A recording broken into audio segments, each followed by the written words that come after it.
नमस्कार बच्चों, मैं doctor Anita Kavadia, associate professor history, government Meera girls college Udaipur.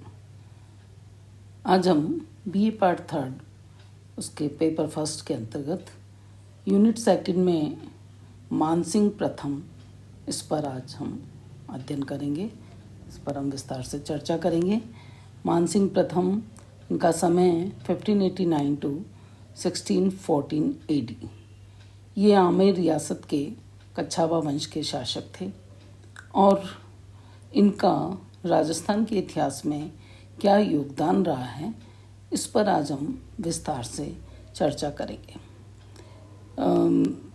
इनका सबसे पहले हम जीवन परिचय, फिर एक सेनापति के रूप में मानसिंह की क्या भूमिका रही है, एक योद्धा के रूप में मानसिंह का क्या योगदान रहा है, निर्माणकर्ता के रूप में मानसिंह के क्या उन्होंने निर्माण करवाए थे, और फिर मानसिंह का मूल्यांकन, इन विषयों पर आज हम विस्तार से चर्चा करेंगे। सबसे पहले जीवन परिचय में हम इसके बारे में ये बताना चाहेंगे कि ये जो कच्छावा वंश था, इस वंश का संस्थापक दुले राय था और इन्होंने 1137 ईस्वी में दौसा को अपनी प्रारंभिक राजधानी बनाते हुए राजस्थान में कच्छावा वंश की इन्होंने नींव रखी थी। इसके बाद इस वंश में कई सारे शासक हुए थे और जो विशेष रूप से हम पढ़ते हैं उसमें हम भारमल, भगवनदास, मानसिंह, इनका विशेष रूप से हम योगदान देखते हैं। और भारमल जो थे वो शासक थे जिन्होंने अकबर के 1562 ईस्वी में अकबर की अधीनता स्वीकार कर ली थी और अकबर के साथ अपनी पुत्री का विवाह भी इन्होंने किया था और एक तरह से वैवाहिक संबंध भी इन्होंने किया था। तो यहाँ जो अभी तक हम मेवाड़ के शासकों के बारे में या मारवाड़ के शासकों के बारे में पढ़ रहे थे, वो एक स्वतंत्र शासक के रूप में थे, लेकिन आमेर की कच्छावा वंश जो हम जिसमें मानसिंह को विशेष रूप से पढ़ रहे हैं, वो एक तरह से वो शासक रहे हैं, उस वंश के शासक रहे हैं जिन्होंने सर्वप्रथम राजस्थान में अकबर की अधीनता स्वीकार कर ली थी और उसके बाद उनको देख देख के अन्य शासकों ने भी उनकी अधीनता स्वीकार कर ली थी। इसमें भारमल, जिनका शासन 1547 से 1573 ईस्वी तक रहा है, और उसके बाद भगवनदास, इनका समय 1574 से 1589 ईस्वी तक रहा है, और फिर हमें मानसिंह का समय मिलता है 1589 से 1614 ईस्वी। तो मानसिंह ये भारमल के पुत्र थे, भगवनदास के पुत्र थे और इनका जो जन्म था वो 6 दिसंबर 1550 ईस्वी को मोजमाबाद में हुआ था। और इतिहासकारों का ऐसा मानना है कि जब वो मात्र 12 वर्ष की आयु में थे तो 1562 ईस्वी में जब वो अधीनता स्वीकार करना, वैवाहिक संबंध होना, और उसी समय 1562 ईस्वी में ये भी आता है कि भारमल और उसका पुत्र मानसिंह ये अकबर की सेवा में चले गए थे। मानसिंह की आयु उस समय मात्र 12 वर्ष की थी और इस तरह से मानसिंह जो था वो भगवनदास की मृत्यु के बाद 1589 ईस्वी में आमेर का शासक बना था। मानसिंह का पहली बार राज्याभिषेक बिहार में पटना में हो गया था, क्योंकि वहाँ पर उसको सूबेदारी या वहाँ पर उसको भेजा हुआ था, जबकि दूसरी बार राज्याभिषेक आमेर पहुँचने पे किया गया था। मानसिंह ने ही आमेर के महलों का निर्माण करवाया था और ख़ास बात जो है, अकबर के नवरत्नों में से मानसिंह एक था। उनकी वीरता से, उनकी सेवा आदि से प्रसन्न होकर अकबर ने उसे फर्जंद की और फिर बाद में राजा की उपाधि भी दी थी। और इस तरह से मुग़ल दरबार में बाद में हम देखते हैं कि सर्वाधिक 7,000 की मनसबदारी, जो कि इनकी सैनिक रैंक होती थी, जो कि इनका पद होता था, तो वो 7,000 या तो राजाओं के या बादशाहों के पुत्रों को मिलता था, उस तक मनसब देने वाला, प्राप्त करने वाला मानसिंह एकमात्र शासक था। मानसिंह ने 2 मुग़ल बादशाहों, एक अकबर और दूसरे जहांगीर, इनके साथ कार्य किया था। तो मानसिंह ने एक सेनापति के रूप में, एक योद्धा के रूप में, या मुग़ल सानिध्य में रहते हुए, मुग़लों की सेवा करते हुए, उन्होंने मुग़ल साम्राज्य के विस्तार में क्या किया, क्या योगदान दिया, साम्राज्य विस्तार किस तरह से किया, इसके बारे में हम विस्तार से अब पढ़ने वाले हैं। तो 1562 ईस्वी में जब मानसिंह अकबर की सेवा में प्रविष्ट हुआ और अकबर के साथ उन्होंने उस सेवा के दौरान ही सैनिक प्रशिक्षण प्राप्त किया, तो मानसिंह को सबसे पहले 1569 ईस्वी में मानसिंह प्रथम को सबसे पहले अकबर ने रणथंबोर के अभियान में भेजा था। वहाँ रणथंबोर दुर्ग के उस समय जो शासक था स्वामी सुरजनहाड़ा, उन्होंने भगवंत दास की मध्यस्थता में अकबर के साथ सुलह की बात शुरू की और सुरजनहाड़ा ने अकबर की अधीनता स्वीकार कर अकबर को दुर्ग की चाबियां सौंप दी थी। तो मानसिंह अकबर के साथ 1572 ईस्वी के फिर गुजरात अभियान में भी रहा। गुजरात विजय उन्होंने प्राप्त करवाई। तो गुजरात विजय के बाद अकबर ने मानसिंह को फिर जो तीसरा कार्य सौंपा था वो था महाराणा प्रताप से मिलने के लिए उदयपुर भेजा था। और मानसिंह जो 4 दूत मंडल भेजे थे उसमें इनका स्थान दूसरे नंबर पे था। मानसिंह को भेजने के पीछे अकबर का ये बहुत बड़ा विश्वास पात्र व्यक्ति रहा होगा। मानसिंह महाराणा प्रताप को समझाने के लिए भेजे जाने वाला दूसरा व्यक्ति था। उससे पहले जलाल खां को भेजा था और महाराणा प्रताप को समझाने में यद्यपि मानसिंह असफल रहा था। अकबर ने महाराणा प्रताप के विरुद्ध बंदी बनाने की योजना बनाई, जिसके तहत उन्होंने मानसिंह को मुख्य सेनापति बनाकर भेजा और नहीं मानने पर अंततः इनके बीच में युद्ध हुआ और उस युद्ध का नेतृत्व मानसिंह कर रहा था। एक सेनापति के रूप में 21 जून 1576 ईस्वी में हल्दी घाटी के युद्ध में मानसिंह महाराणा प्रताप को बंदी बनाने में सफल रहा और इसी कारण अकबर ने मानसिंह पर फिर संदेह भी करा।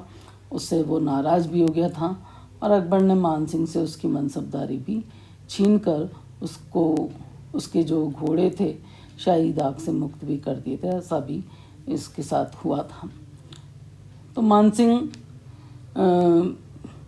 योग्य व्यक्ति था और इसीलिए फिर अकबर ने उन्हें मानसिंह को मुग़ल दरबार में बुलाकर फिर उसे क्रमशः बंगाल, उड़ीसा और लाहौर का सूबेदार बनाया।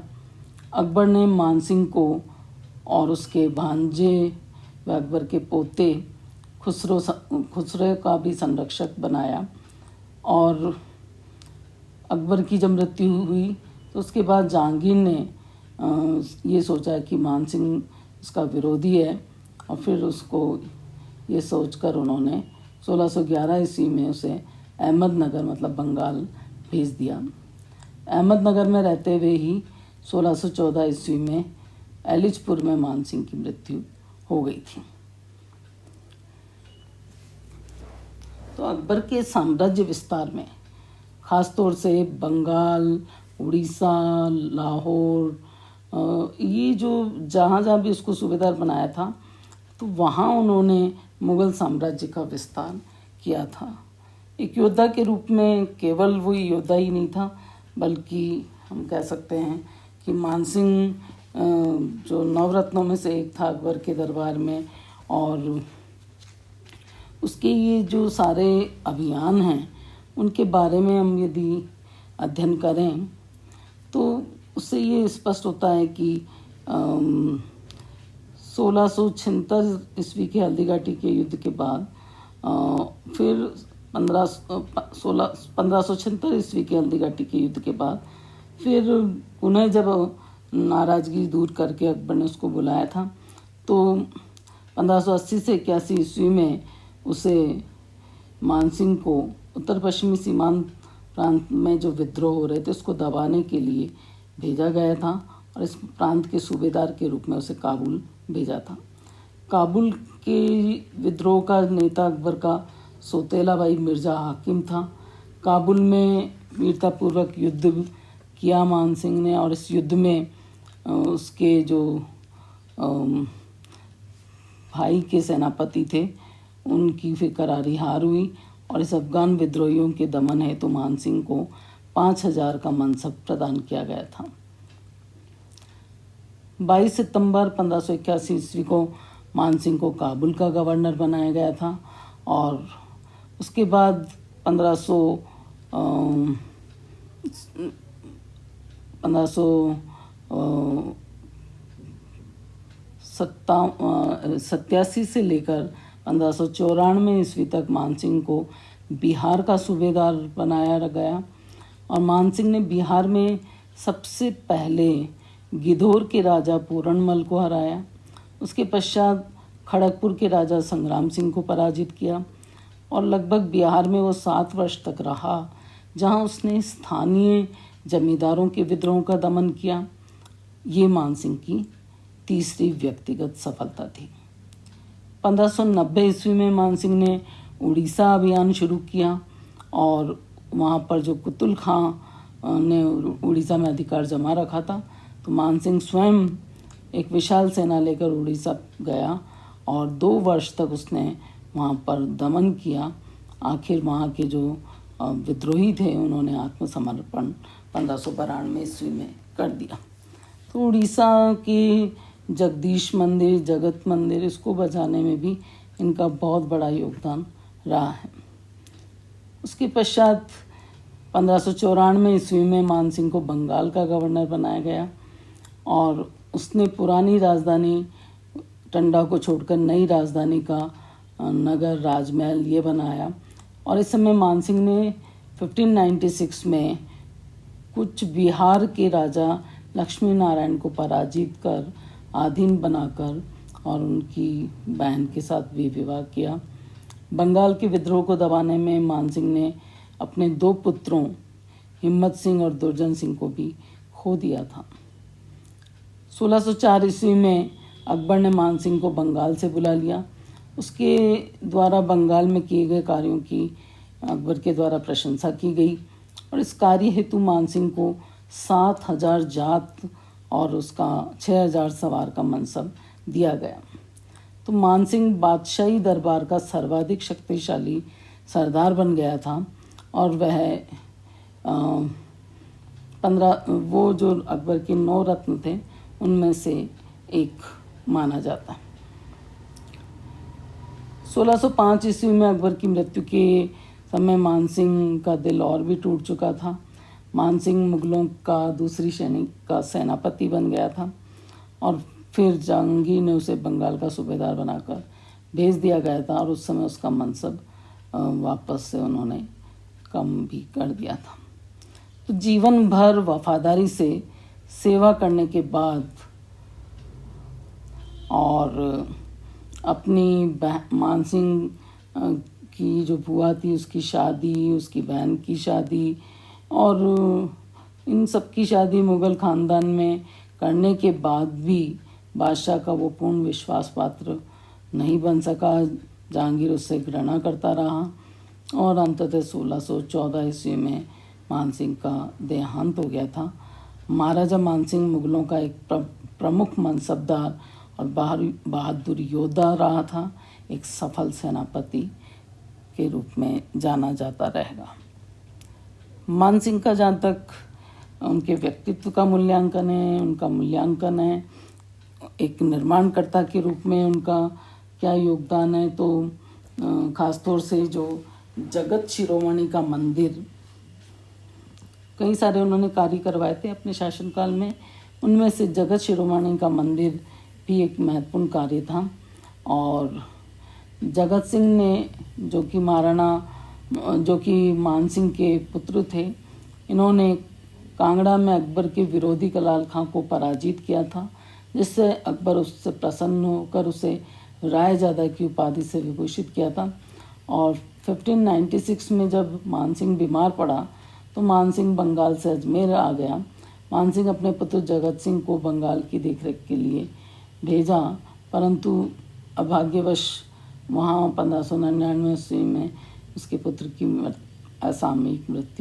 आकस्मिक मृत्यु हो गई थी। इसके अलावा आमेर के महलों में मानसिंह की रानी कनकावती ने अपने पुत्र जगत सिंह की याद में कृष्ण की काले रंग की मूर्ति करवा कर वहाँ मंदिर बनाया। इसे मीरा मंदिर भी कहते हैं और इसके निर्माण में मुगल शैली का प्रभाव दिखाई देता है। इसके अलावा शिला देवी का मंदिर आमेर में बनाया गया था, जो कि कच्छावा वंश की इष्ट देवी थी। और राधा गोविंद मंदिर मानसिंह प्रथम ने वृंदावन में, मथुरा में राधा गोविंद मंदिर का निर्माण करवाया था, जिसे गोविंद देव जी का मंदिर भी कहा जाता है। भवानी शंकर जी का मंदिर मानसिंह ने बिहार के पटना जिले में वैकटपुर गांव में भवानी शंकर का मंदिर बनवाया। और साथ ही विष्णु, गणेश और मातृ देवी की मूर्तियां भी वहाँ स्थापित की थी। महादेव का मंदिर भी इन्होंने बनवाया था बिहार में।